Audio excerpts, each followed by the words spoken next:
திரைத்துறையில் இப்படிப்பட்ட முற்போக்கு சக்திகள் இன்னும் வலுவாக பேச வேண்டும். வெற்றிமாறன் போன்றவர்கள் இன்னும் பலர் உருவாக வேண்டும். பிரகாஷ்ராஜ் போன்றவர்கள் உருவாக வேண்டும். தம்பி ரஞ்சித், தம்பி மாரி ராஜ் போன்றவர்கள் இன்னும் ஏராளமானவர்கள் உருவாக வேண்டும். பெரியாரை பேசுகிறவர்கள், அம்பேத்கரை பேசுகிறவர்கள், மார்க்சை பேசுகிறவர்கள் திரைத்துறையிலும் ஆளுமை செய்ய வேண்டும். அண்ணன் முத்தரசன் அவர்கள் இன்றைக்கு அரிசி படத்தின் ஹீரோவாக நடித்துக் கொண்டிருக்கிறார். அந்த படம் விரைவில் வெளிவர இருக்கிறது. புகழுக்காகவா, பணத்துக்காகவா? இல்லை, அரசியலுக்காக, விவசாயிகளின் நலன்களுக்காக இன்றைக்கு அந்த பாத்திரத்தை ஏற்று அவர் நடிக்கிறார். என்னை திரைத்துறைக்கு அழைத்த போது எனக்கு எதுவுமே தெரியவில்லை திரைத்துறையை பற்றி. இப்போது யாரும் அழைக்கவில்லை. அப்போது வலிந்து அழைத்தார்கள். அப்போது நான் அதை உணரவில்லை. தோழர்களே, தமிழ்நாட்டு அரசியலில் திரைத்துறையின் பங்கு மகத்தானது. திரையுலகத்திலே பலரும் எப்படிப்பட்ட விவாதங்களை நடத்தி கொண்டிருக்கிறார்கள் என்பது நமக்கு தெரியும். எவ்வளவு சாதியவாதிகள் திரை அரங்கில் இன்றைக்கு கோலோச்சுகிறார்கள் என்பதையும் நம்மால் உணர முடியும். பிரகாஷ்ராஜ் போன்ற முற்போக்கு சிந்தனையாளர்கள் ஒருபுறம் என்று திரையரங்கில் இருந்தும் முற்போக்கு குரல் ஒலிக்கிறது. அவர் அரசியலுக்கு வரமாட்டோம், என்னை யாரும் கேட்டுக்க மாட்டாங்கன்னு சொன்னார்.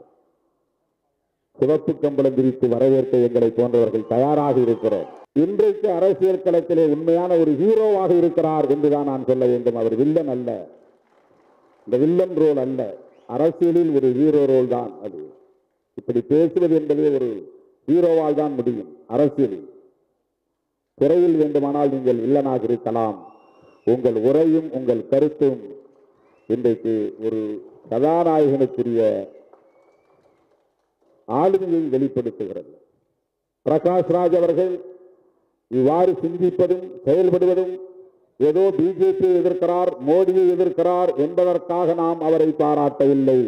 அவருடைய பார்வை பெரியார் பார்வையாக இருக்கிறது, அம்பேத்கர் பார்வையாக இருக்கிறது, மார்க்சிய பார்வையாக இருக்கிறது, கௌரி லங்கேஷின் கருத்தியலை வெளிப்படுத்தக்கூடிய ஒரு பார்வையாக இருக்கிறது.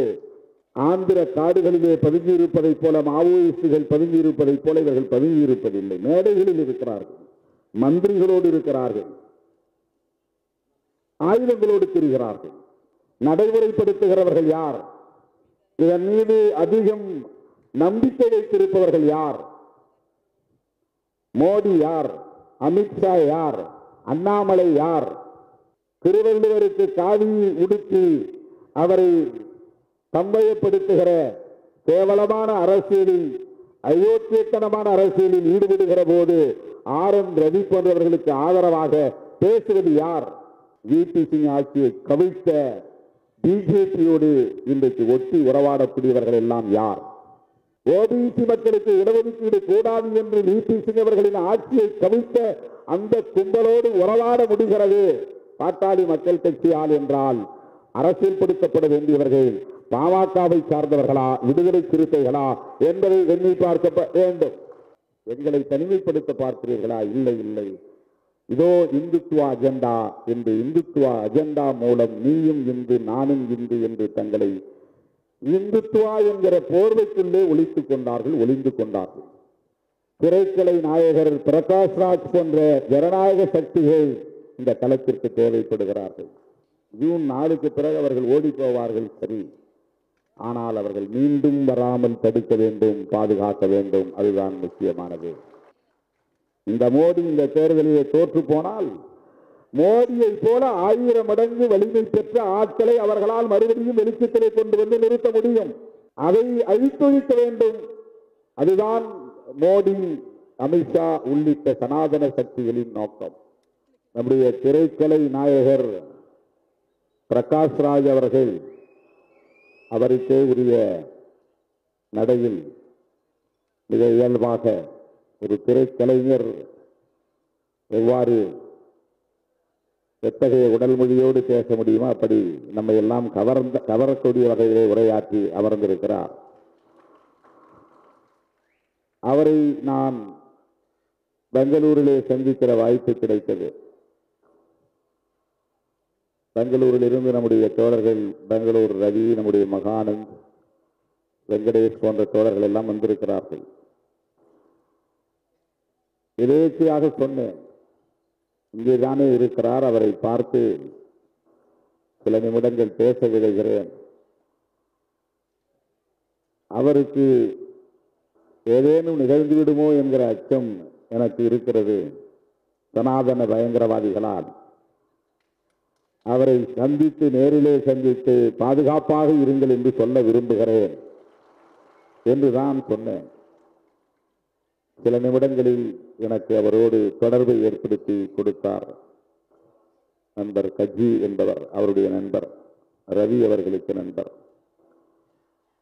தொலைபேசியில் நான் நீங்கள் இருக்கும் இடத்தை சொன்னால் நேரிலே வந்து பார்க்க விரும்புகிறேன் என்று சொன்னேன். இல்லை, நானே வருகிறேன், உங்களை பார்க்கிறேன், காலை உணவோடு இருவரும் சந்திப்போம் என்று அவர் சொன்னதும் நான் மற்றற்ற மகிழ்ச்சிக்கு ஆளானேன். அவர் சொன்னதைப் போல வந்தார், அழைத்தார், காலை உணவுக்கு சென்றோம். மிக சாதாரணமான மக்கள் கூடுகிற ஒரு உணவகத்தில் தான் சந்தித்தோம். ஆக்டர் என்றால் ஸ்டார் ஹோட்டலில் இருப்பாங்க, ஸ்டார் ஹோட்டலில் தான் சந்திப்பு நடக்கும். அப்படி இல்லை, சாதாரண மக்கள் கூடுகிற ஒரு சிறிய எளிய உணவகம், பொதுவெளியில் அமர்ந்து சாப்பிடுகிற ஒரு உணவகம். அங்கேதான் அவர் இருந்தார். நாங்கள் போனோம், இருவரும் சந்தித்தோம். எனக்கு தயக்கம் இருந்தது அவர் சொன்னதைப் போல. அண்ணன் முத்தரசன் அவர்கள் எப்படி வேண்டாம் என்று மறுதளிப்பாரோ, அருள்மொழி அவர்கள் எப்படி இதை வேண்டாம் என்று சொல்வாரோ, அதை போல இவரும் வேண்டாம் என்றுதான் சொல்லுவார் என்பது நமக்கு தெரியும். அந்த தயக்கத்தோடு அவரிடத்திலே நான் நீண்ட நேரம் பேசிவிட்டு ஒன்றே ஒன்று உங்களுக்கு சொல்ல விரும்பினேன், பாதுகாப்பாக இருங்கள்.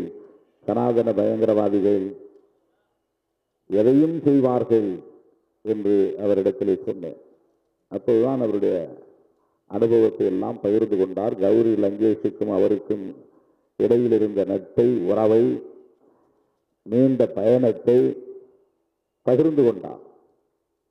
அவருடைய தந்தை லங்கேஷ் அவர்கள் எப்படிப்பட்ட அரசியலை சொல்லித் தந்தார் என்பதையும் அந்த சிறிய நேர இடைவெளியில் எங்களோடு பகிர்ந்து கொண்டார். அதற்கிடையிலே பல பேர் வந்தார்கள், அவரை அடையாளம் கண்டு கொண்டார்கள், அவரோடு நின்று படம் எடுத்துக் கொண்டார்கள். இப்படி அது நடந்து கொண்டே இருந்தது. இதற்கிடையில் தான் நான் இந்த தகவலை சொன்னேன். ஆண்டுதோறும் நாங்கள் இப்படி ஒரு நிகழ்வை நடத்துகிறோம், உங்களுக்கு இந்த விருதை வழங்கலாம் என்று நான் விரும்புகிறேன், உங்கள் இசைவு தேவை என்று சொன்னதும் சற்று தயங்கியபடி இசைவை தந்தார். உங்களுக்காக, விடுதலை சிறுத்தைகளுக்காக நான் அந்த மேடையில் ஏறுகிறேன், பெற்றுக்கொள்கிறேன். பொதுவாக அரசியல் மேடைகளில் என்னை அடையாளப்படுத்திக் கொள்வதில்லை. அரசியல் தலைவர்களோடு தொடர்பு இருந்தாலும் கூட அப்படி அடையாளப்படுத்திக் கொள்வதில்லை. விடுதலை சிறுத்தைகளுக்காக நான் அந்த மேடைக்கு வருகிறேன் என்று சொன்னார். உங்கள் சார்பில் நான் மீண்டும் அவருக்கு எனது நெஞ்சார்ந்த நன்றியை உரித்தாக்குகிறேன்.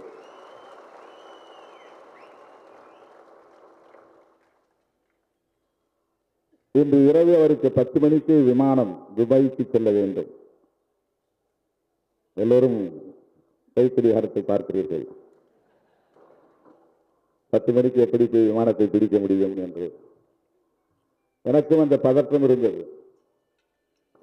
7:30 மணிக்கெல்லாம் அவரை பேச வைத்து அனுப்பிவிடுவோம் என்று திட்டமிட்டிருந்தோம்.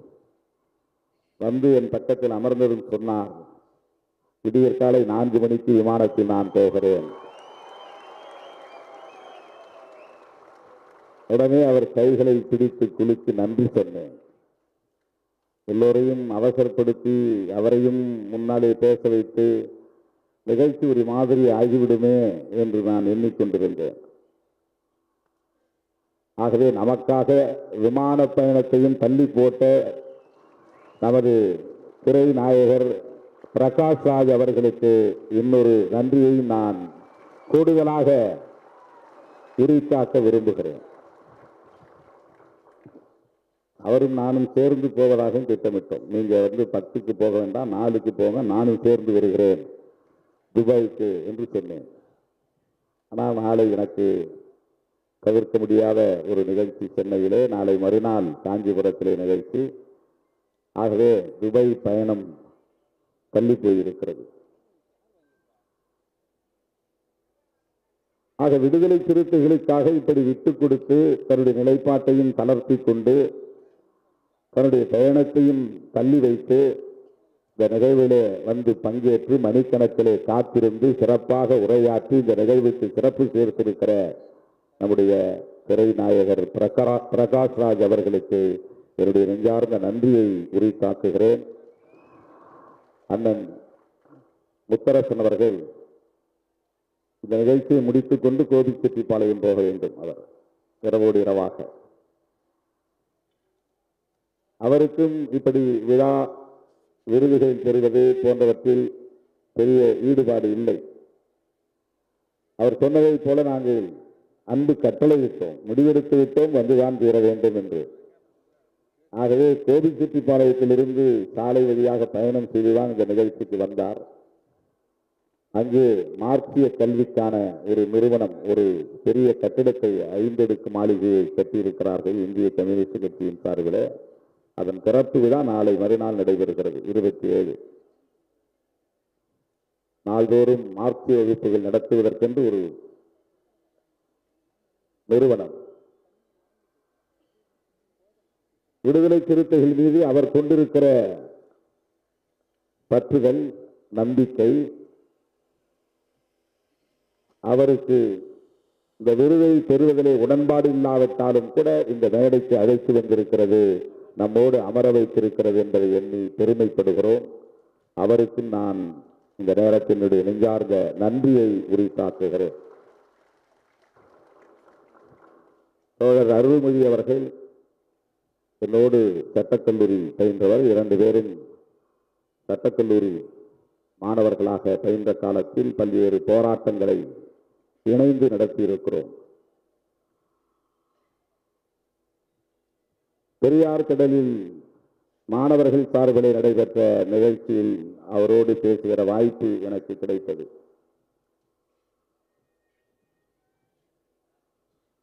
நவோதயா கல்வி திட்டத்தை எதிர்த்து சட்டக்கல்லூரி வாசலின் முன்னால் அந்த ஆணையை தீயிட்டு கொளுத்தி போராடி இருக்கிறோம்.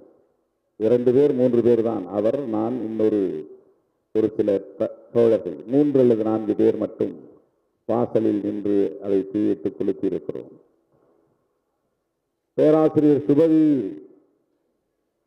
அவருடைய உடன் பிறந்த அண்ணன் எஸ்.பி. முத்துராமன்,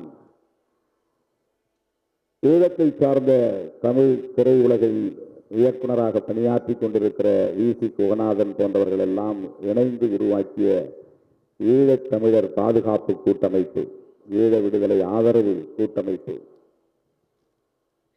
அதிலே மாணவர்கள் என்கிற அடையாளத்தோடு அதிலே இணைந்து பணியாற்றிய அனுபவம் இருவருக்கும் உண்டு. அப்படி இணைந்து நாங்கள் மாணவ பருவத்தில் களமாடி இருக்கிறோம். அவர் தேர்தல் அரசிற்கு வரவில்லை, நான் தேர்தல் அரசிற்கு வந்துவிட்டேன். ஆனால் இலக்கு ஒன்றுதான், களம் ஒன்றுதான், பயணம் செய்யும் வாகனம் மாறியிருக்கிறது. அவர் தேர்தல் அரசியலில் ஈடுபடவில்லை, பெரியாரியத்தை இன்னும் தீவிரமாக மக்களிடத்திலே கொண்டு போய் சேர்த்து கொண்டிருக்கிறார். அதே பணியைத்தான் நானும் தேர்தல் களத்தில் இருந்து கொண்டே தேர்தல் அரசியலை பற்றி கவலைப்படாமல் செய்து கொண்டிருக்கிறேன். இதனால் என்ன பாதிப்பு ஏற்படும் என்பதை பற்றி நான் கவலைப்படவில்லை. கூட்டணியில் சேர்த்துக் கொண்டாலும் சேர்த்துக் கொள்ளாவிட்டாலும், தேர்தலில் வெற்றி பெற்றாலும் வெற்றி பெறாவிட்டாலும், பெரியாரியத்தை உயர்த்தி பிடிப்பதிலே திருமாவளவன் ஒருபோதும் பின்வாங்க மாட்டான் என்பதை எல்லா களத்திலும் எல்லா சூழலிலும் உறுதிப்படுத்தக்கூடிய வகையில் பணியாற்றி கொண்டிருக்கிறேன். அந்த வகையில் என்னோடு பயின்ற ஒரு சக தோழருக்கு இந்த நிகழ்வில பெரியார் ஒளி என்கிற விருதினை வழங்கியதில் நான் பெருமைப்படுகிறேன், மகிழ்ச்சி அடைகிறேன். அவரும் அதை ஏற்றுக்கொண்டு நம்மோடு இந்த மேடையில் அமர்ந்து இந்த நிகழ்ச்சியை சிறப்பித்ததற்காக லட்சோபலட்சக்கணக்கான விடுதலை சிறுத்தைகளின் சார்பிலே என்னுடைய நெஞ்சார்ந்த நன்றியை தெரிவித்துக் கொள்கிறேன். தந்தை பேராயர் இஸ்ரா சர்க்குணம் அவர்கள் எத்தனையோ நெருக்கடிகள் இருந்த நிலையிலும் கூட, நாம் அடிமாறி போன நிலையிலும் கூட நம்மோடு நல்ல உறவை, நல்லிணக்கத்தை பேணி பாதுகாத்து வரக்கூடியவர், நம்மை வளர வேண்டும் என்று வாழ்த்தக்கூடியவர், அந்த நல்லெண்ணம் கொண்டவர். சிறுபான்மை மக்களுக்கு விடுதலை சிறுத்தைகள் கட்சி ஒரு பாதுகாப்பு அரண் என்கிற நம்பிக்கை அவரிடத்திலே மேலோங்கி இருந்தது. பெருந்தலைவர் காமராஜர் பிறந்த நாள் விழாக்களில் நம்மோடு அவர் பங்கேற்று பல நிகழ்ச்சிகளில் உரையாற்றி இருக்கிறார். அப்படிப்பட்ட ஒரு ஆளுமை தந்தை பேராயர் அவர்கள் உடல் நலிவுற்ற நிலையிலும் கூட நம்முடைய அழைப்பை ஏற்று இந்த நிகழ்வுக்கு வந்து மணிக்கணக்கிலே காத்திருந்து நம்முடைய விருதினை பெற்று சிறப்பித்ததற்காக அவருக்கும் இந்த நேரத்தில் என்னுடைய நெஞ்சார்ந்த நன்றியை நான் உரித்தாக்குகிறேன். அண்ணன் ராஜ்கௌதமன் அவர்கள் நம்மிடையே வரவில்லை. தொலைபேசியிலே தொடர்பு கொண்டு பேசினேன். கடுமையான உடல் நல பாதிப்பு, பேச முடியாது, பயணிக்க முடியாது என்கிற அளவுக்கு அவர் உடல் நலிவுற்றிருக்கிறார். தொலைபேசியிலே என் குரல் கேட்டதும் திருமா என்று அந்த ராகத்தை கொட்டக்கூடிய வகையிலே உணர்வை வெளிப்படுத்தினார். நல்லா இருக்கீங்களா திருமா என்று உரிமையோடு என்னை நலம் விசாரித்தார். அவர் சார்பிலே இன்றைக்கு ஜெகன் வந்து இந்த விருதினை பெற்றுக்கொண்டது மகிழ்ச்சி அளிக்கிறது. 90களின் தொடக்கத்தில் நான் யார் என்று பெரிய அளவிலே அடையாளம் தெரியாத காலத்தில் அவர் எழுதிய புத்தகத்தில் என்னை பேட்டி எடுத்து அந்த பேட்டியை அவருடைய புத்தகத்திலே பதிவு செய்தார். 1990-91 அந்த ஏற்பாட்டை செய்தவர் தோழர் ரவிக்குமார் அவர்கள். இன்றைக்கும் அந்த புத்தகத்தில் என்னுடைய பேட்டி அப்போதைய புரிதலில் எனக்கு என்ன தெரியுமோ அதை சொல்லியிருக்கிறேன். அது ஒரு அங்கீகாரம். ஒரு பேராசிரியர் வெளியிடக்கூடிய புத்தகத்தில் என்னுடைய பேட்டி வெளிவந்தது, அச்சிலே வந்தது என்பது பெருமை அளிக்கக்கூடிய ஒன்று. அவர் தலித் பண்பாடு குறித்து அயோத்திதாச பண்டிதருடைய பார்வையில் புதிய கோணத்தில் புதிய அரசியலை இந்த மண்ணிலே விதைப்பதற்கு ஒரு பெரும் பங்களிப்பு செய்திருப்பவர். இதற்கு தலித் என்று சொல்லக்கூடாது, தலித் அரசியல், தலித் பண்பாடு, தலித் இலக்கியம் என்றெல்லாம் எதுவும் இல்லை, தலித் என்று சொல்லுவதே அபத்தம் என்று சொல்லக்கூடிய ஒரு பிரிவினரும் இருக்கிறார்கள். அதையெல்லாம் தாண்டி தலித் என்கிற ஒரு சொல்லாடலும் அதன் பொருளும் அதன் அரசியலும் விரிவானது என்பதை யாரும் மறுத்துவிட முடியாது. அது இன்றைக்கு தமிழக இந்திய அளவில் எவ்வளவு பெரிய தாக்கத்தை ஏற்படுத்தி இருக்கிறது என்பதை யாரும் மறுத்துவிட முடியாது. அப்படிப்பட்ட காலகட்டத்தில் விடுதலை சிறுத்தைகளை ஒரு அரசியல் இயக்கமாக அங்கீகரித்து, திருமாவளவனை ஒரு தலைவனாக அங்கீகரித்து, அன்றைக்கு தன்னுடைய புத்தகத்திலே என்னுடைய பேட்டியை வெளியிட்ட பெருமையை அண்ணன் ராஜ்கௌதமன் அவர்கள் வழங்கினார். அவருக்கு இன்றைக்கு நாம் விருது வழங்கக்கூடிய அளவுக்கு வளர்ச்சி அடைந்திருக்கிறோம், வலிமை பெற்றிருக்கிறோம்.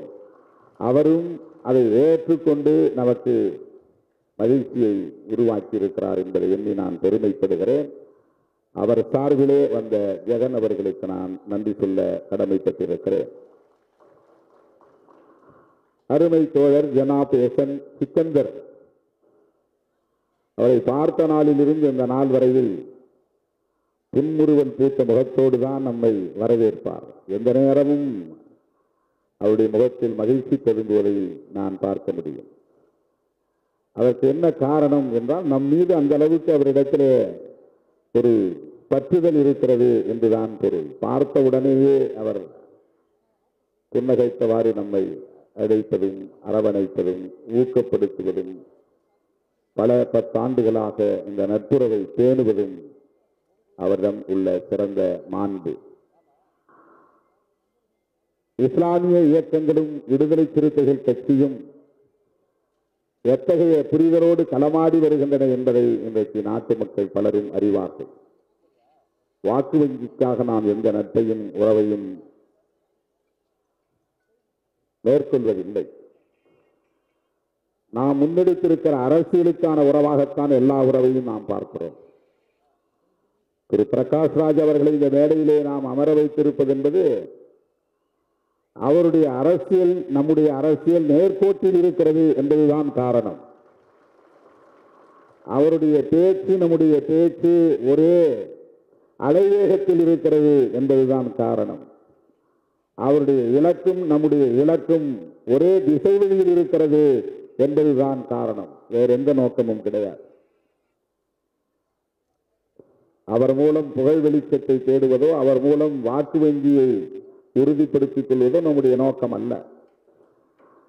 அவருடைய துணிச்சலை பாராட்டுவதும் அவருடைய துணிச்சலை ஊக்கப்படுத்துவதும் நம்முடைய நோக்கம். அவருடைய குரல் ஒடுங்கிவிடக் கூடாது, இன்னும் மேலும் மேலோங்க வேண்டும், வேகம் எடுக்க வேண்டும், தீவிரமாக வேண்டும். இதோ நாங்களும் உடனிருக்கிறோம் என்று சொல்லுவதுதான் நோக்கம். சனாதன பயங்கரவாதிகள் எந்த நிலையையும் எடுப்பார்கள், எப்படிப்பட்ட முடிவையும் எடுப்பார்கள். எம்எல் இயக்கத்தை சார்ந்தவர்கள் ஆயுதம் ஏந்தி காடுகளிலே பதுங்கி தலைமறைவு வாழ்க்கை வாழ்கிறார்கள். சனாதன பயங்கரவாதிகள் வீதிகளில் நம்மோடு இருக்கிறார்கள், ஆயுதங்களோடு திரிகிறார்கள்.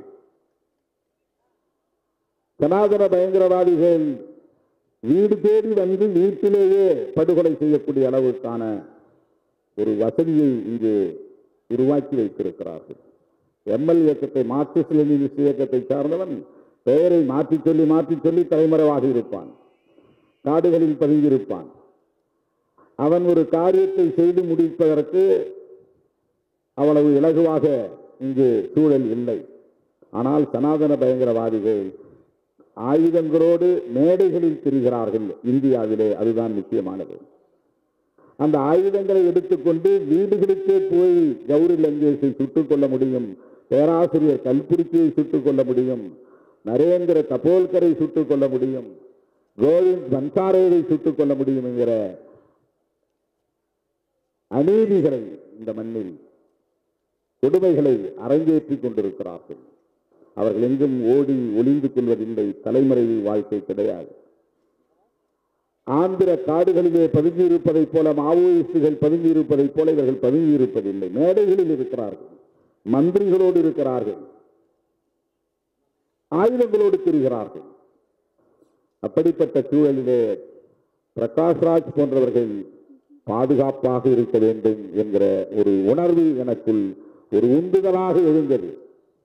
அவர் ஒருவேளை வேறு வேண்டாம் என்று சொன்னாலும் பரவாயில்லை, ஆனால் அவரை பார்த்து கையை பிடித்து குலுக்கி வாழ்த்த வேண்டும், அவரை ஊக்கப்படுத்த வேண்டும், பாதுகாப்பாக இருங்கள் என்று சொல்லிவிட்டு வர வேண்டும் என்பதற்குத்தான் நான் அந்த முயற்சியை எடுத்தேன். தோழர்களே, இந்த மண்ணில் எப்படிப்பட்ட பயங்கரவாதம் தலைவிரித்தாடுகிறது, இந்த பயங்கரவாத சக்திகளிடையே நாம் எவ்வாறு ஒருங்கிணைந்து செயல்பட வேண்டியிருக்கிறது என்பதை இன்றைக்கு விடுதலை சிறுத்தைகள் கட்சி உணர்ந்திருப்பதால் தான் இஸ்லாமிய இயக்கங்களோடு அந்த நட்புறவை, நாம் நல்லிணக்கமான உறவை பேணி பாதுகாத்து வருகிறோம். ரொம்ப அருமையா சொன்னார் பிரகாஷ்ராஜ் அவர்கள். சிறுபான்மையினரை பாதுகாப்பதுதான் பெரும்பான்மையினரின் கடமையாக இருக்க வேண்டும். அதுதான் புரட்சியாளர் அம்பேத்கருடைய அரசியல், தந்தை பெரியாரின் அரசியல். ஏன் அவருக்கு அம்பேத்கர் சுடர் விருதினை வழங்கியிருக்கிறோம் என்பதற்கு இதைவிட வேறு என்ன சான்று வேண்டும்? அம்பேத்கரின் பார்வை அவரிடத்திலே மேலோங்கி இருக்கிறது. பெரும்பான்மை சமூகத்தினரின் கடமை சிறுபான்மையினரை பாதுகாப்பாக வைத்திருப்பதுதான், அச்சுறுத்துவதல்ல. அதுதான் அவருடைய பார்வை, அதுதான் அம்பேத்கர் பார்வை. ஆகவே இஸ்லாமிய சமூகத்தினரோடு நாம் கொண்டிருக்கிற உறவு என்பது அந்த அரசியல் பார்வையுடன் கூடிய உறவு. அந்த வரிசையிலே எல்லா இஸ்லாமிய இயக்கங்களோடும் இன்றைக்கு நல்லிணக்கமாக இருக்கிற ஒரே அரசியல் இயக்கம் விடுதலை சிறுத்தைகள் கட்சி. அந்த வரிசையிலே நம்முடைய சிக்கந்தர் அவர்கள் நம்மை நேசிப்பவர், நம் இயக்கத்தை வளர வேண்டும் என்று விரும்புகிறவர், இயக்கம் வளர வேண்டும் என்று விரும்புகிறவர், வாழ்க்கக்கூடியவர். அவர் இந்த மேடையிலே வந்து நம்முடைய விருதினை பெற்றுக் கொண்டது, காய்தே நின்ற திரை என்கிற விருதினை பெற்றுக் கொண்டது மகிழ்ச்சி அளிக்கிறது. அவருக்கும் இந்த நேரத்தில் என்னுடைய நெஞ்சார்ந்த நன்றியை தெரிவித்துக் கொள்கிறேன். தோழர் ரவிக்குமார் அவர்கள் மூலம்தான் நமக்கு பெரியவர், மூத்த தமிழ் அறிஞர், கல்வெட்டியல் அறிஞர் சுப்பராயு அவர்களை தெரியும்.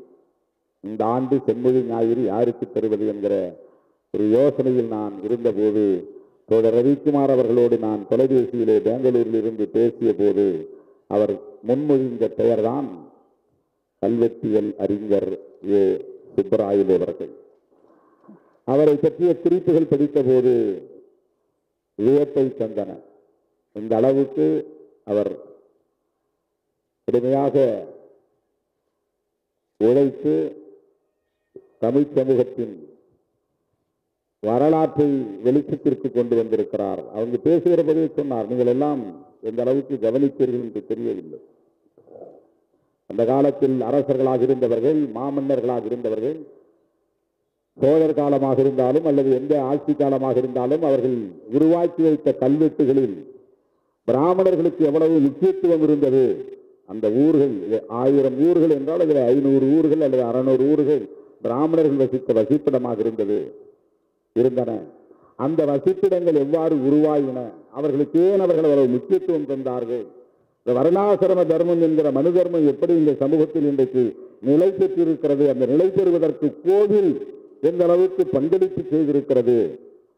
கோவில்தான் இங்கே சனாதன தர்மம் நிலை பெற்றிருப்பதற்கு காரணமாக இருக்கிறது. இதுதானே பெரியார் பார்வை, இதுதான் கல்வெட்டியல் அறிஞர் சுப்பராயலு அவர்களின் பார்வை, இதுதான் அம்பேத்கர் பார்வை, இதுதான் கல்வெட்டியல் அறிஞர் சுப்பராயலு அவர்களின் பார்வை. ஆகவே இந்த மண்ணில் ஆட்சியாளர்கள், மாமன்னர்கள் எப்படியெல்லாம் சனாதன தர்மத்தை நிலைவரச் செய்வதற்கு பங்களிப்பு செய்திருக்கிறார்கள், அறிந்தோ அறியாமலோ என்பதை இன்றைக்கு வரலாற்று அடிப்படையிலே அறிந்துணர்வதற்கு ஏதுவாக அவருடைய ஆய்வுகள் அமைந்திருக்கின்றன. அப்படிப்பட்ட ஒரு சிறந்த ஆய்வறிஞர், வரலாற்றியல் அறிஞர், கல்வெட்டியல் அறிஞர் சுப்பராயலு அவர்கள் நம்முடைய அழைப்பை ஏற்று வருகை தந்து விருதினை பெற்று நமக்கு சிறப்பு சேர்ப்பதற்காக விடுதலை சிறுத்தைகளின் சார்பில் அவருக்கு என்னுடைய நெஞ்சார்ந்த நன்றியை தெரிவித்துக் கொள்கிறேன், பாராட்டுகளை தெரிவித்துக் கொள்கிறேன். அருமை தோழர்களே, தோழர் அருள்மொழி அவர்கள் ஒரு வேண்டுகோளை வைத்தார் அல்லது ஒரு அறிவுறுத்தலை தந்தார். அதற்கு தோழர் ரவிக்குமார் அவர்களும் இங்கு விடையிறுத்தார். மகளிர் பெயரில் ஒரு பெண்மணியின் பெயரில் விருதினை அறிவிக்க வேண்டும் என்பது, அதிலே 100 விழுக்காடு நமக்கு உடன்பாடு இருக்கிறது. அதிலே எந்த மாற்று கருத்தும் இல்லை. மார்க்ஸ் மாமணி என்கிற விருதினை கூட நாங்கள் இப்போது அண்மையிலே தான் அறிவித்தோம்.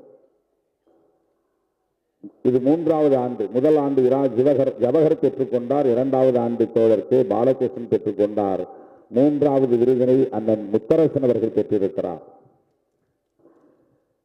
அப்படி நாம் எடுத்தால் ஏராளமான பெயர்களில் சிங்காரவேலர் பெயரில் விருது வழங்க வேண்டும் என்ற ஆலோசனையும் இருக்கிறது. ஏன் ரெட்டவேலை சீனிவாசன் பெயரில் தரக்கூடாதா என்கிற கேள்வி இருக்கிறது.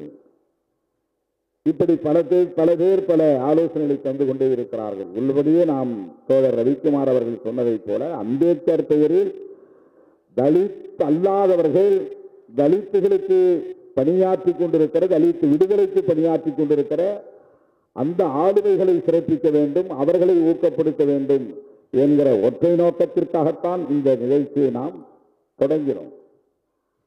பிறகு ஒன்றொன்றாக இதை சேர்த்துக் கொண்டோம். ஆனால் ஒரு பெண்மணியின் பெயரால் விருது இல்லை என்பது உண்மைதான். ஆனால் ஒவ்வொரு ஆண்டிலும் ஏதேனும் ஒரு பெண்மணிக்கு விருது வழங்கிக் கொண்டே இருக்கிறோம்.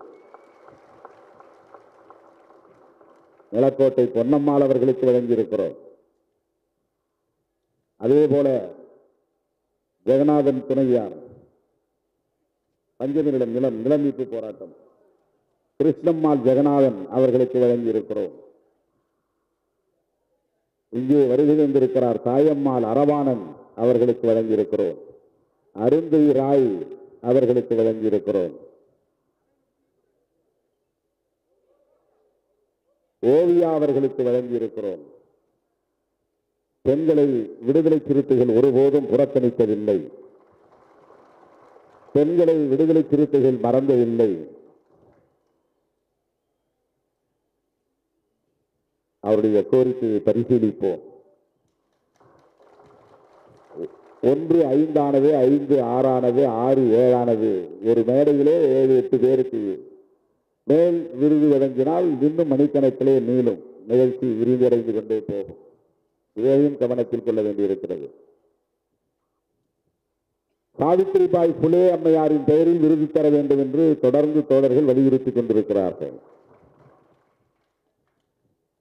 விடுதலை சிறுத்தைகள் கட்சியிலே மகளிர் விடுதலை இயக்கம் என்ற அமைப்பு இருக்கிறது. அந்த அமைப்பின் சார்பிலேயும் விருது வழங்கும் விழா நடக்கிறது. விடுதலை கலை இலக்கிய பேரவை என்கிற அமைப்பு இருக்கிறது. அந்த அமைப்பின் சார்பிலும் விருதுகள் வழங்கப்படுகின்றன. கட்சியின் சார்பிலே இந்த நிகழ்ச்சியை நாங்கள் ஒருங்கிணைத்திருக்கிறோம். ரவிக்குமார் அவர்கள் சுட்டிக்காட்டியதைப் போல எந்த கட்சியிலும் இல்லாத அளவுக்கு விடுதலை சிறுத்தைகள் கட்சியிலே கட்சி அதிகார பொறுப்புகளில் பெண்கள் இடம்பெற வேண்டும் என்பதை ஒரு ஒருமித்த கருத்தாக முடிவெடுத்து கடந்த முறை 16 பேரை விடுதலை சிறுத்தைகள் கட்சியிலே மாவட்ட செயலாளர்களாக பெண்களை அறிவித்திருக்கிறோம். இதெல்லாம் இப்போது, ஆனால் தொடக்கத்திலிருந்தே நான் மிக கவனமாக ஒவ்வொரு முறையும் குறைந்தது 2 அல்லது 3 பெண்கள் மாவட்ட செயலாளர்களாக இருக்கக்கூடிய வகையிலே அறிவிப்பு செய்திருக்கிறேன். அதையெல்லாம் ஏற்றுக்கொள்ளாத, அந்த விழிப்புணர்வே இல்லாத காலத்திலே கூட அந்த முடிவை நாம் எடுத்திருக்கிறோம். 20 ஆண்டுகளுக்கு முன்பே, 10 ஆண்டுகளுக்கு முன்பே பாண்டியம்மாள் மாவட்ட செயலாளராக இருந்திருக்கிறார், தேவி மாவட்ட செயலாளராக இருந்திருக்கிறார், திருமொழி, அமுதா இனியன், தமிழினி, ஏராளமான தோழர்கள் பெயர் நினைவிலே இல்லை, பொறுத்துக் கொள்ள வேண்டும். அவர் பெயரை சொன்னார், என் பெயரை சொல்லவில்லை என்று யாரும் வருத்தப்பட்டு விடக்கூடாது. இன்றைக்கு 16 பெண்கள் எந்த கட்சியிலும் கிடையாது. இது துணிச்சலான முடிவு. நான் முடிவெடுத்தேன் என்பதை விட என் முடிவை என் உயிரின் உயிரான விடுதலை சிறுத்தைகள் ஏற்றுக்கொண்டார்கள் என்பதுதான் அதிலே சிறப்பு. அதற்கு ஒத்துழைக்கிறார்கள் என்பதுதான் சிறப்பு. அங்கொன்றும் இங்கொன்றும் சச்சரவுகள் இருக்கும், ஜலசலப்பு இருக்கும். ஆனாலும் கூட அந்த ஒத்துழைப்பு என்பது பரவலாக இருக்கிறது.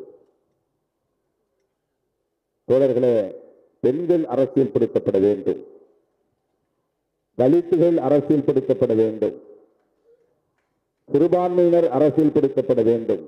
இது பொதுவாக எல்லோரும் பேசுவது.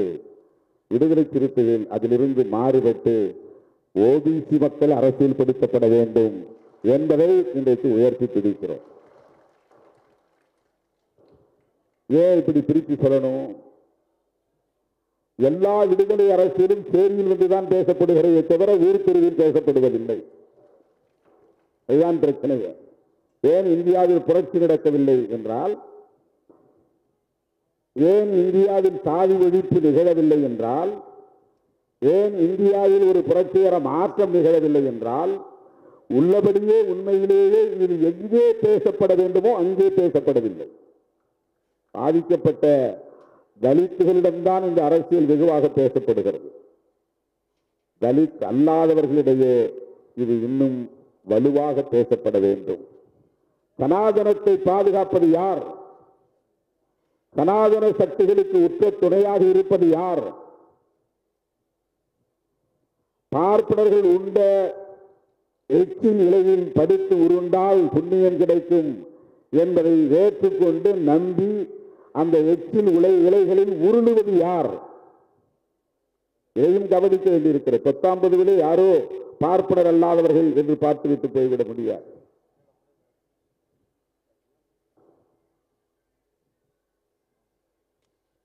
வேங்கை வயலில் இன்னும் குற்றவாளியை கண்டுபிடிக்க முடியவில்லை. குடிக்கிற நீரில் மனித கழிவை கலக்கிறான்.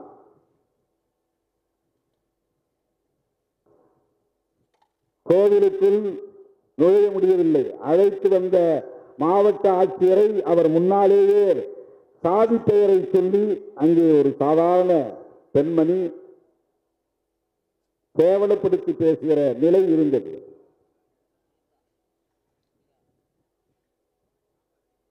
இதையெல்லாம் கடைபிடிக்கிறவர்கள் யார்? நடைமுறைப்படுத்துகிறவர்கள் யார்? இதன் மீது அதிகம் நம்பிக்கை வைத்திருப்பவர்கள் யார்? மோடி யார்? அமித்ஷா யார்? அண்ணாமலை யார்? இதை நியாயப்படுத்தக்கூடியவர்கள் யார்? திருவள்ளுவருக்கு காவி உடுத்தி அவரை தம்மையப்படுத்துகிற கேவலமான அரசியலில், அயோக்கியத்தனமான அரசியலில் ஈடுபடுகிற போது ஆர்.என். ரவி போன்றவர்களுக்கு ஆதரவாக பேசுவது யார்? இன்னும் இந்த சனாதனத்தின் மீது பெரிய நம்பிக்கை வைத்திருக்கிற உழைக்கிற மக்கள், ஆனாலும் அவர்கள் தலித் அல்லாதவர்களாக இருக்கிறார்கள்.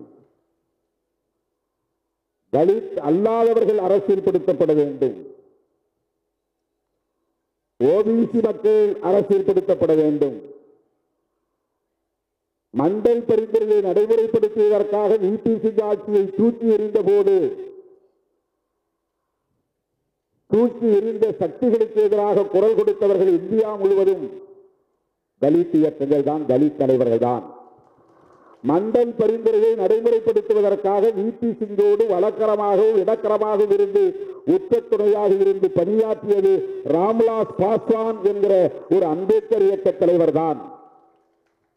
இந்திய அளவில் மண்டல் பரிந்துரையை நடைமுறைப்படுத்தலாம் என்று ஒத்துக்கொண்டு அதற்கான ஆதரவை களத்திலே தந்தவர்கள் மாயாவதி, கத்தி பத்மா ராவ், ராம்விலாஸ் பாஸ்வான், ராம்தாஸ் அத்வாலே, பிரகாஷ் அம்பேத்கர், தமிழ்நாட்டில் திருமாவளவன் என்று இந்த பட்டியல் நீளுகிறது. ஆனால் விபி சிங் ஆட்சியை கவிழ்த்த பிஜேபியோடு இன்றைக்கு ஒட்டி உறவாடக்கூடியவர்கள் எல்லாம் யார்? அவர்களை தோளில் தூக்கி சுமப்பவர்கள் எல்லாம் யார்? ஓபிசி மக்களுக்கு இடஒதுக்கீடு கூடாது என்று விபி சிங் அவர்களின் ஆட்சியை கவிழ்த்த அந்த கும்பலோடு உறவாட முடிகிறது பாட்டாளி மக்கள் கட்சியால் என்றால் அரசியல்படுத்தப்பட வேண்டியவர்கள் பாமகவை சார்ந்தவர்களா, விடுதலை சிறுத்தைகளா என்பதை எண்ணி பார்க்க வேண்டும். இதை அரசியல்படுத்தப்பட வேண்டியவர்கள் யார்? அந்த கொடிகளை ஊர் ஊராக கொண்டு போய் ஏற்றுவது யார்? அவர்களின் சின்னத்தை வீடு வீடாக சென்று சுவர்களில் எழுதுவது யார்? அவர்கள் இங்கே வளரட்டும், வளர்ந்தால் ஒன்றும் தவறில்லை என்ற நிலையை ஏற்படுத்துகிறவர்கள் யார்? அரசியல்படுத்தப்படாமல் இன்றைக்கும் பெருவாரியாக இந்த பெரும் பிழையை செய்து கொண்டிருக்கிற இயக்கங்கள் எவை என்பதை நாம் கவனத்திலே கொள்ள வேண்டியிருக்கிறது. அப்படி என்றால் தலித்துகள் தவறே இழைக்கவில்லையா என்று பொருள் அல்ல. தலித்துகள் அரசியல்படுத்தப்பட வேண்டிய தேவை இருக்கிறது, தலித்துகள் அமைப்பாக வேண்டிய தேவை இருக்கிறது. ஆனால் அதை விட கூடுதலாக பேசப்பட வேண்டிய இடம் தலித் அல்லாதவர்களின் இடமாக இருக்கிறது. இந்த விடுதலை அரசியல் பெரியாரியம் போய் சேர வேண்டிய இடம் ஊர் தெருவாக இருக்கிறது, சேரி அல்ல. மார்க்சியம் போய் சேர வேண்டிய இடம் ஊர் தெருவாக இருக்கிறது, சேரி அல்ல. கம்யூனிசம் என்பது இன்றைக்கு போய் சேர வேண்டிய இடம், பேச வேண்டிய இடம், விவாதிக்க வேண்டிய இடம் தலித்துகளின் குடியிருப்புகள் அல்ல. இது மிகப்பெரிய விவாதத்திற்குரிய ஒன்று. வெளிப்படையாக நான் பேசுகிறேன். இந்த விவாதம் தேவைப்படுகிறது, இந்த மனம் திறந்த உரையாடல் தேவைப்படுகிறது. ஜனநாயக சக்திகளை நாம் இப்படித்தான் அடையாளம் காண வேண்டும், அவர்களோடு இணைந்து பணியாற்ற வேண்டும். ஆனால் களம் முக்கியமானது, களம் முக்கியமானது. என்னிடத்தில் நீ அரசியல் பேசினாலும் பேசாவிட்டாலும் விடுதலை பெற வேண்டிய துடிப்பு, அந்த முனைப்பு எனக்கு இந்த சமூகமே தருகிறது. ஆனால் அந்த தேவை, அந்த நெருக்கடி அவர்களுக்கு இல்லை. அவர்களுக்குத்தான் இதை சொல்ல வேண்டிய தேவை இருக்கிறது. அப்படிப்பட்ட ஒரு சமூகத்திலே பிறந்து அதிலிருந்து முற்றிலும் மாறுபட்டு எந்த நெருக்கடியும் இல்லாத நிலையில் ஒரு புரட்சிகர அரசியலை உள்வாங்கிக் கொண்ட ஒரு மகத்தான தலைவர் தான் தந்தை பெரியார். தந்தை பெரியாருக்கு எந்த நெருக்கடியும் சாதியின் பெயரால் கிடையாது. சாதி எதிர்ப்பை அம்பேத்கர் பேசுவதற்கும் தந்தை பெரியார் பேசுவதற்கும் வேறுபாடு இருக்கிறது. அம்பேத்கர் பேசுவது அவுட் ஆஃப் கம்பல்ஷன், பேசித்தானாக வேண்டும், அது தேவை. தந்தை பெரியாருக்கு அப்படி ஒரு எந்த கம்பல்ஷனும் கிடையாது, எந்த நிர்பந்தமும் கிடையாது. ஆனால் பேசுகிறார், பேசினார், பல நெருக்கடிகளை சந்தித்தார். கம்யூனிஸ்ட் இயக்கங்களில் எப்படி பலர் ஏராளமான தோழர்கள் தியாகம் செய்திருக்கிறார்கள். நாமெல்லாம் இந்த மண்ணிலே ஒரு இயக்கமாக தோன்றாத காலத்திலேயே இந்த பிரச்சனைகளுக்காக போராடி ரத்தம் சிந்தியவர்கள் கம்யூனிஸ்டுகள்.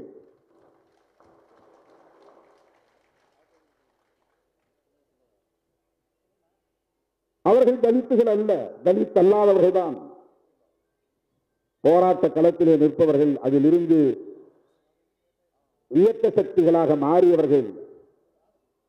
ஆனால் இன்னும் தலித் அல்லாத சமூகத்திடம் போய் சேர வேண்டியது இருக்கிறது.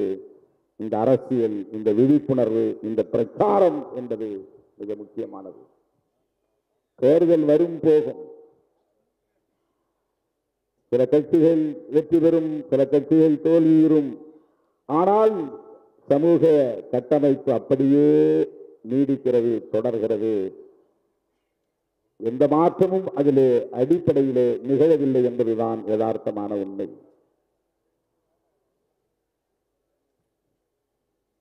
இன்றைக்கு சனாதன சக்திகள் என்று நாம் சொல்லுகிறோம். அவர்கள் வெறும் பார்ப்பனர்கள் மட்டும்தானா சனாதன சக்திகள்? சனாதன பயங்கரவாதிகள் என்று சொல்லுகிறோம், அவர்கள் பார்ப்பனர்கள் மட்டும்தானா என்றால் இல்லை. அதை தாண்டி விரிவடைந்திருக்கிறது. அதுதான் அவர்களின் யுக்தி. தங்களை வர்ண ரீதியாக பாகுபடுத்தினால் தனிமைப்பட்டு போவோம் என்பதனால் பெரும்பான்மைவாதம் என்கிற இந்துத்துவ அரசியலை கையில் எடுத்து நீயும் இந்து நானும் இந்து என்று தனிமைப்படுத்துதலில் இருந்து தங்களை தற்காத்துக் கொண்டார்கள். இப்போது பார்ப்பன வெளியேற்றம், பார்ப்பன ஒதுக்குதல், பார்ப்பன தனிமைப்படுத்துதல் என்பது டைலூட் ஆகியிருக்கிறது, நீர்த்து போயிருக்கிறது. மகாத்மா பூலே காலத்திலிருந்து நாம் பார்த்தால், தொடர்ந்து பார்த்தால், காஞ்சிராம் பகுஜன் என்று சொன்ன அந்த சொல்லாடல் வரையில் பார்த்தால், exclusion of Brahmins, exclusion of Brahminism, அதுதான் அரசியல். அதுதான் அரசியல். தலித்துகள், பழங்குடிகள், ஓபிசி, மைனாரிட்டி எல்லோரும் ஒன்று சேர்ந்தால்தான் பகுஜன். பார்ப்பனர் அல்லாத அனைத்து உழைக்கும் மக்களும் ஒன்று சேர வேண்டும். இதுதான் மகாத்மா பூலேவின் அரசியல். இதுதான் புரட்சியாளர் அம்பேத்கரின் அரசியல். இதுதான் தந்தை பெரியாரின் அரசியல். இதுதான் காஞ்சிராம் முன்வைத்த அரசியல். ஆனால் இங்கு மிக லாபகமாக அவர்கள் அதை உடைத்து விட்டார்கள். எங்களை தனிமைப்படுத்த பார்க்கிறீர்களா? இல்லை இல்லை, இதோ இந்துத்துவ அஜெண்டா என்று இந்துத்துவ அஜெண்டா மூலம் நீயும் இந்து நானும் இந்து என்று தங்களை இந்துத்துவா என்கிற போர்வைக்குள்ளே ஒளித்துக் கொண்டார்கள், ஒளிந்து கொண்டார்கள்.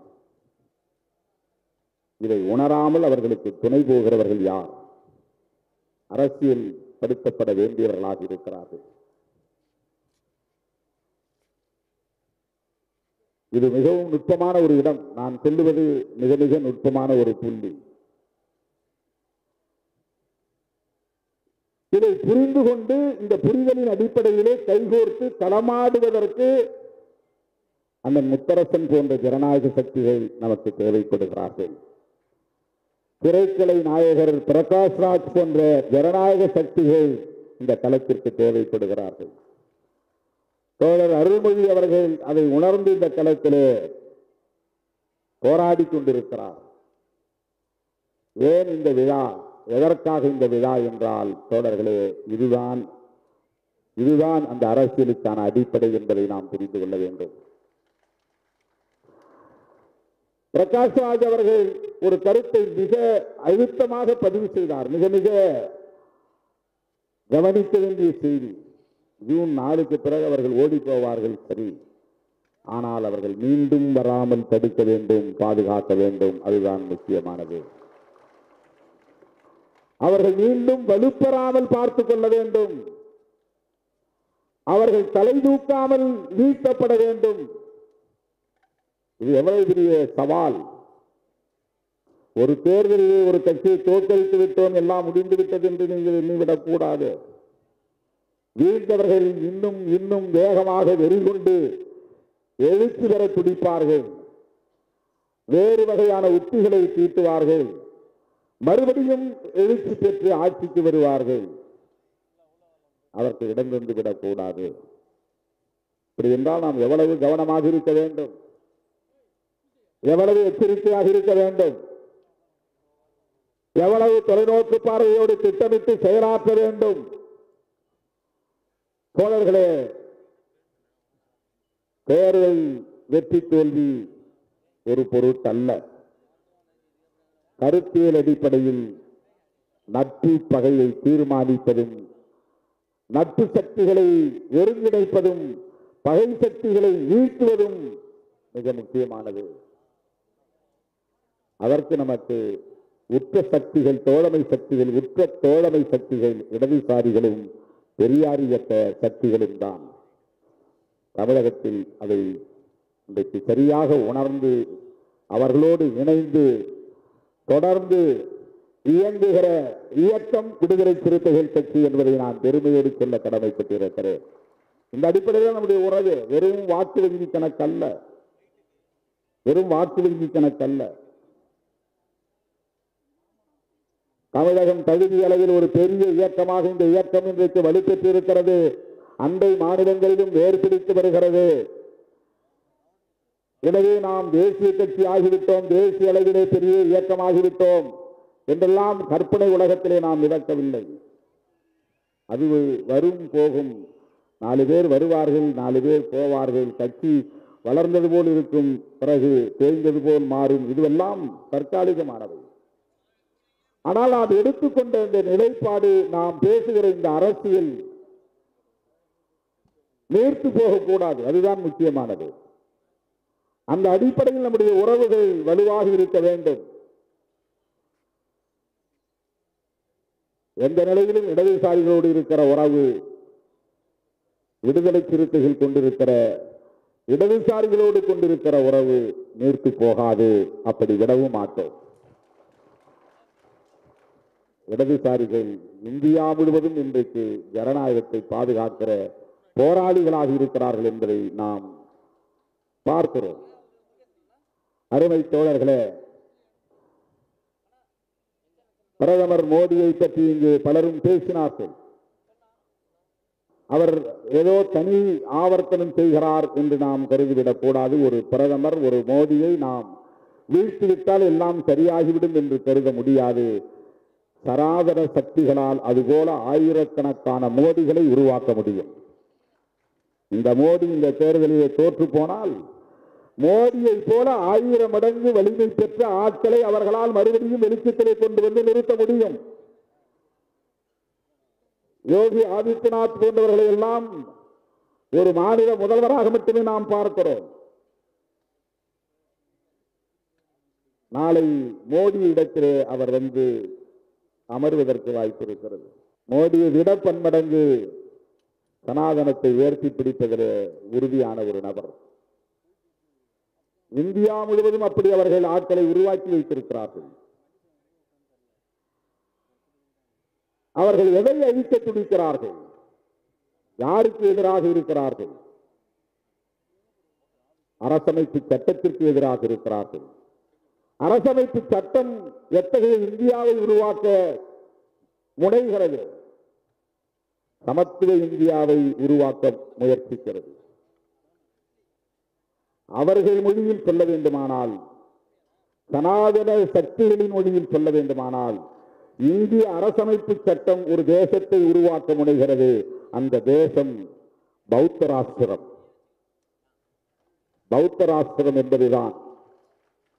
இவர்கள் இந்து ராஷ்டிரத்தை உருவாக்க முனைகிறார்கள் என்றால் அரசமைப்பு சட்டம் பௌத்த ராஷ்டிரத்தை உருவாக்குவதற்கான அடித்தளத்தை கொண்டிருக்கிறது. பௌத்தம் என்றால் சுதந்திரம், சமத்துவம், சகோதரத்துவம் என்பதுதான் பௌத்தம். சுதந்திரம், சமத்துவம், சகோதரத்துவம் என்பதுதான் பௌத்தம். இலங்கையிலே இருப்பதோ, மியான்மரிலே இருப்பதோ அல்லது ஜப்பானிலே இருப்பதோ பௌத்தம் அல்ல. இந்திய அரசமைப்பு சட்டத்தில் இருக்கிற இந்த கோட்பாடுகள் தான் பௌத்தம். இந்திய அரசமைப்பு சட்டத்தின் கனவு பௌத்த ராஷ்டிரம் தான், சமத்துவ இந்தியா. அதை அழித்தொழிக்க வேண்டும். அதுதான் மோடி, அமித்ஷா உள்ளிட்ட சனாதன சக்திகளின் நோக்கம். எனவேதான் 10 ஆண்டுகளுக்கு மேலாக தொடர்ந்து நாம் இந்த கருத்தை பேசி வருகிறோம். இன்றைக்கு இந்தியா முழுவதும் இந்த கருத்து ஒலிக்கிறது, உரத்து ஒலிக்கிறது என்பதை எண்ணி பெருமைப்படுகிறோம். அருமை தோழர்களே, ஜூன் 4ஆம் தேதி தேர்தல் முடிவு வந்தாலும் அது இறுதி முடிவல்ல. ஜூன் 4ஆம் தேதி வருகிற தேர்தல் முடிவில் இந்தியா பிளாக் வெற்றி பெற்றாலும் அது உண்மையான நிரந்தரமான ஜனநாயக இந்தியாவை கட்டுவதற்கான வெற்றியாக அமைந்து விடாது. அதை தக்க வைக்க வேண்டிய தேவை இருக்கிறது. சனாதன சக்திகளை தலையெடுக்க விடாமல் தடுக்க வேண்டிய தேவை இருக்கிறது. அந்த புரிதலோடு நாம் களத்தில் கைகோர்க்க வேண்டிய புரிதலை பெற வேண்டும். அதுதான் மிக முக்கியமானது. விடுதலை சிறுத்தைகள் கட்சி அந்த புரிதலோடு தான் இத்தகைய விழாக்களை முன்னெடுக்கிறது. தேர்தல் அரசியலை தாண்டி சிந்திக்கிற இயக்கமாக விடுதலை சிறுத்தைகள் கட்சி இருக்கிறது. அண்ணன் பிரகாஷ் அம்பேத்கர் போன்றவர், பிரகாஷ் ராஜ் போன்றவர்கள் இன்றைக்கு நம்முடைய புரிதலோடு இணைந்து பயணிப்பது என்பது பெரிய நம்பிக்கை தருகிறது. ஏனென்றால் திரையுலகத்திலே பலரும் எப்படிப்பட்ட விவாதங்களை நடத்தி கொண்டிருக்கிறார்கள் என்பது நமக்கு தெரியும். எவ்வளவு சாதியவாதிகள் திரை அரங்கில் இன்றைக்கு கோலோச்சுகிறார்கள் என்பதையும் நம்மால் உணர முடியும். சாதிய மதவாதிகள்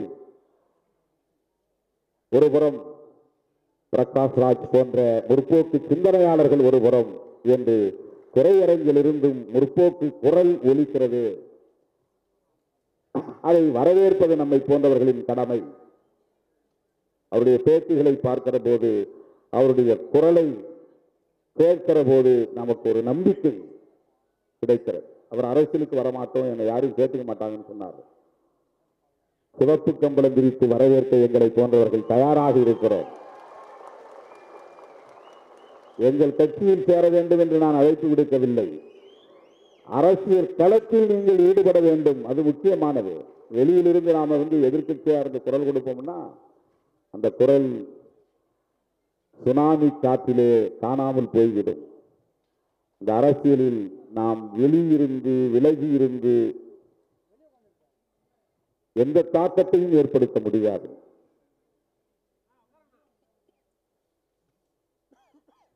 நான் பலவீனமாக உணர்கிறேன் என்று கருத வேண்டாம். 35 ஆண்டு கால அனுபவத்திலிருந்து நான் இதை சொல்லுகிறேன். தோழர் ரவிக்குமார் அவர்களை அப்படித்தான் நான் சொன்னேன். நீங்கள் ஒரு இயக்கத்திலே உங்களை இணைத்துக் கொண்டு உங்கள் சிந்தனைகளை மக்களிடத்திலே கொண்டு போய் சேருங்கள். ஒரு தனி நபராக இருந்து எவ்வளவுதான் நீங்கள் சிந்தித்தாலும் எழுதினாலும் அது பெரிய தாக்கத்தை ஏற்படுத்தாது. இந்த இயக்கத்திலே உங்களை இணைத்துக் கொள்ளுங்கள், வேலையை உதறிவிட்டு வாருங்கள் என்று பலமுறை அவரிடத்தில் நான் பேசியிருக்கிறேன். ஒவ்வொரு தோழரிடமும் அப்படி நான் உரையாடி இருக்கிறேன். திரைக்கலை இயக்குனர் அவர்கள் இன்றைக்கு அரசியல் களத்திலே உண்மையான ஒரு ஹீரோவாக இருக்கிறார் என்றுதான் நான் சொல்ல வேண்டும். அவர் வில்லன் அல்ல, இந்த வில்லன் ரோல் அல்ல, அரசியலில் ஒரு ஹீரோ ரோல் தான் அது. இப்படி பேசுவது என்பது ஒரு ஹீரோவால் தான் முடியும். அரசியலில் திரையில் வேண்டுமானால் நீங்கள் வில்லனாக இருக்கலாம். உங்கள் உரையும் உங்கள் கருத்தும் இன்றைக்கு ஒரு கதாநாயகனுக்குரிய ஆளுமையை வெளிப்படுத்துகிறது. இதை நான் புகழுவதற்காக சொல்லவில்லை, உங்கள் உணர்வை அங்கீகரிப்பதற்காக சொல்லுகிறேன். மதிக்கிறேன் என்பதை வெளிப்படுத்துவதற்காக சொல்லுகிறேன். தேவைப்படுகிறார்கள். திராவிட அரசியல் என்பது திரைத்துறையில் வெளிப்பட்ட பிறகுதான் திமுக வளர்ச்சி அடைந்தது. திரைத்துறையிலே எம்.ஆர். ராதா போன்றவர்கள் பேசத் தொடங்கிய பிறகுதான், எம்ஜிஆர் போன்றவர்கள் இந்த கொடியை உயர்த்தி பிடித்த பிறகுதான், NSK போன்றவர்கள் நகைச்சுவை மூலம் அதை வெளிப்படுத்திய பிறகுதான், கலைஞர் அவர்கள் அதை காவியங்களாக படைக்கத் தொடங்கிய பிறகுதான் வெகு மக்களிடம் திமுக வேகமாக போய் சேர்ந்தது என்பதை யாரும் மறுத்துவிட முடியாது. திரைத்துறையில் இப்படிப்பட்ட முற்போக்கு சக்திகள் இன்னும் வலுவாக பேச வேண்டும். வெற்றிமாறன் போன்றவர்கள் இன்னும் பலர் உருவாக வேண்டும். பிரகாஷ் ராஜ் போன்றவர்கள் உருவாக வேண்டும். தம்பி ரஞ்சித், தம்பி மாரி ராஜ் போன்றவர்கள் இன்னும் இன்னும் ஏராளமானவர்கள் உருவாக வேண்டும். பெரியாரை பேசுகிறவர்கள், அம்பேத்கரை பேசுகிறவர்கள், மார்க்சை பேசுகிறவர்கள் திரைத்துறையிலும் ஆளுமை செய்ய வேண்டும். அண்ணன் முத்தரசன் அவர்கள் இன்றைக்கு அரிசி படத்தின் ஹீரோவாக நடித்துக் கொண்டிருக்கிறார். அந்த படம் விரைவில் வெளிவர இருக்கிறது. புகழுக்காகவா, பணத்துக்காகவா? இல்லை, அரசியலுக்காக, விவசாயிகளின் நலன்களுக்காக இன்றைக்கு அந்த பாத்திரத்தை ஏற்று அவர் நடிக்கிறார். என்னை திரைத்துறைக்கு அழைத்த போது எனக்கு எதுவுமே தெரியவில்லை திரைத்துறையை பற்றி. இப்போது யாரும் அழைக்கவில்லை. அப்போது வலிந்து வலிந்து அழைத்தார்கள். அப்போது நான் அதை உணரவில்லை. தோழர்களே, தமிழ்நாட்டு அரசியலில் திரைத்துறையின் பங்கு மகத்தானது. ஆகவே திரைத்துறையில் முற்போக்கு சிந்தனையாளர்கள் தேவை. முற்போக்கு சிந்தனையாளர்களின் ஆளுமை என்பது தேவை. நம்முடைய தோழர் அண்ணன் பிரகாஷ்ராஜ் அவர்கள் இவ்வாறு சிந்திப்பதும் செயல்படுவதும் ஏதோ பிஜேபியை எதிர்க்கிறார், மோடியை எதிர்க்கிறார் என்பதற்காக நாம் அவரை பாராட்டவில்லை. அவருடைய பார்வை பெரியார் பார்வையாக இருக்கிறது, அம்பேத்கர் பார்வையாக இருக்கிறது, மார்க்சிய பார்வையாக இருக்கிறது, கௌரி லங்கேஷின் கருத்தியலை வெளிப்படுத்தக்கூடிய ஒரு பார்வையாக இருக்கிறது என்பதால் அவரை நாம் போற்றுகிறோம், பாராட்டுகிறோம், வாழ்த்துகிறோம். உங்களை போன்றவர்களின் அரசியல் என்பது வாக்கு வங்கிக்கானதாக இருக்காது, சமூக மாற்றத்திற்கானதாக இருக்கும். எனவே நீங்கள் அரசியலில் விலகியிருந்து பெரிய தாக்கத்தை ஏற்படுத்தலாம் என்று நம்புவது ஒருபுறம் இருந்தாலும் அந்த நிலைப்பாட்டில் உறுதியாக இருந்து உங்கள் பணிகளை மேலும் முடுக்கிவிட வேண்டும். நாங்கள் உங்களோடு இருக்கிறோம், உற்ற துணையாக இருக்கிறோம் என்பதை சொல்ல கடமைப்பட்டிருக்கிறேன்.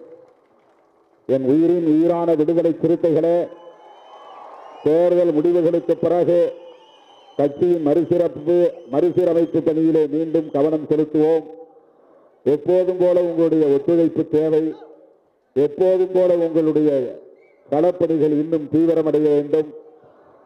நான் அழைப்பை ஏற்று ஓடோடி வந்து இந்த நிகழ்வை சிறப்பித்த உங்கள் அனைவருக்கும், இந்த நிகழ்வு சிறப்புற அமைவதற்கு பாடாற்றிய அனைவருக்கும், விருது பெற்ற சான்றோர் மக்கள் அனைவருக்கும் என்னுடைய நெஞ்சார்ந்த நன்றியை தெரிவித்து வாழ்த்து விடைபெறுகிறேன். நன்றி, வணக்கம்.